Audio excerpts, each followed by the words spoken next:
नेपाली सङ्गीत जगतका चार चर्चित गायक गायिका प्रमोद खरेल, राजु लामा, खेम सेन्चुरी र मेलिना राई अहिले एकै मञ्चमा नेपाली सङ्गीतको प्रतिभाहरूलाई खोज्दै अभियानमा छन्।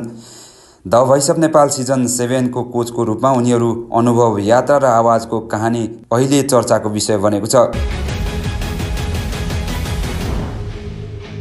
प्रमोद खरेल नेपाली आधुनिक सङ्गीतका सशक्त स्वर हुन्। म त तिम्रै हुँ, माया मरोस् या नमरोस् र यो मन त मेरो नेपाली हो जस्ता गीतहरूले उनलाई नेपाली सङ्गीतको अग्रपङ्क्तिमा पुर्याएको छ। सङ्गीतमा दशकौँदेखि योगदानका साथै उनी विश्वविद्यालयमा अध्यापन पनि गराएका थिए। The voice of Nepal season 7 मा पनि उनी आफ्नो गहिरो सङ्गीत ज्ञान र अनुभवद्वारा प्रतिभाहरूमाझ मार्गदर्शनका रूपमा अत्यन्त सशक्त देखिन्छन्।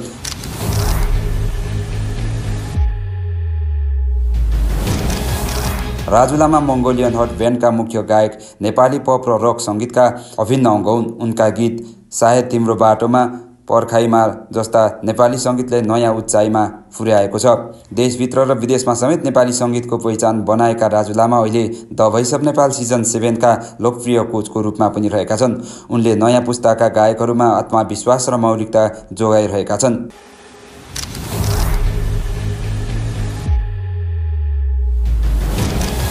खेम सेन्चुरी नेपाली लोक र तीज गीतको चर्चित नाम हुन्। चरी पिञ्जडामा, म त परदेशी नानी र छुर्पी चपाउला जस्ता गीतहरूले उनलाई गाउँदेखि सहरसम्म चिनायो। उनको स्वरमा मौलिकता, गाउँघरको स्वाद र नेपालीपन झल्किन्छ। The voice of Nepal season 7 मा उनले लोक शैलीको आत्मालाई नयाँ पुस्तामा प्रतिभासँग जोड्ने प्रयास गर्दैछन्।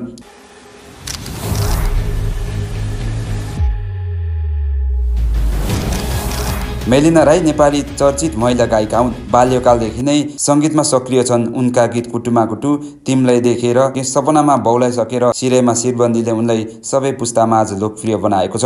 उनको सुमधुर स्वर, आकर्षक प्रस्तुति र आधुनिक सोचले उनलाई the voice of Nepal season 7 मा महिला कोचको रूपमा अत्यन्त प्रिय बनाएको छ। उनले नयाँ प्रतिभाहरूमा आत्मविश्वास र सृजनात्मक विकास गराइरहेका छन्।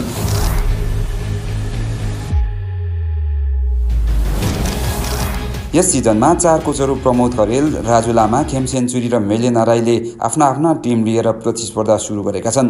ब्लाइन्ड अडिसन सकिएर अब सोले नयाँ स्वरूप प्रस्तुत गर्न थालेको छ। कार्यक्रमले नेपाली सङ्गीतमा नयाँ ऊर्जा र विविधता ल्याउनेछ, जहाँ पुराना अनुभवी कलाकार र नयाँ पुस्ताका स्वरबीच सुन्दर सेतु बनेको छ। The voice of Nepal season 7 लाई नेपाली सङ्गीतको सबैभन्दा रोमाञ्चक र प्रतिभाशाली सिजनहरूको रूपमा बनाउने पक्का छ। दर्शकवृन्द, तपाईँहरूले यी 4 गायक र गायिकाहरूमध्ये सबैभन्दा मनपर्ने गायक वा गायिकाको तलको कमेन्ट बक्समा नाम मेन्सन गर्न नभुल्नुहोला। र यो भिडियो तथा जानकारी मन परेमा भिडियोलाई लाइक, सेयर र तपाईँ हाम्रो च्यानलमा नयाँ हुनुहुन्छ भने च्यानललाई सब्स्क्राइब गरेर हामीसँग जोडिनुहोला।